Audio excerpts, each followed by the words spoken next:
day in my life. Hi everyone! For today's vlog na naman nga ay samahan nyo naman nga kami sa kaganapan ng buhay namin. Oh, sana all. Kahagama na gani guys, ang ganap guys, no? Sorry naman gani ang mga bata, nagkari sa balayaga pa, kaya sabi niya nga ni, mahakot daw sila sang graba. O diba, makakwarta lang, grabe ni ng mga bata.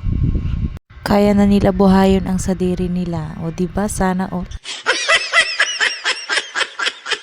May naganig yan sabi sa mga kagwarangan basta masipag ka lang makakwarta ka gid. O diba amo naman ini mga bata sugad, no? So dahil wala sila klase guys, no, nagkali sila sa balay para maghakot sang graba. So dra na area guys, nasa likod malang na sang balay namon.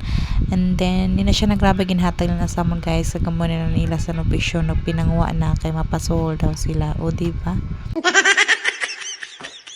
Dinadalangin kong tayo hanggang sa walang hanggan. Sa mundong nakakapagod, o ikaw ang aking pahinga. Gumagaan ang lahat. Diri na part guys, tapos na ako disang pasahod sa ila, kaya ara na guys, grabe na nila san kagubot diri sa labas for the text na mga person na kwarta ang taya. So diba, grabe.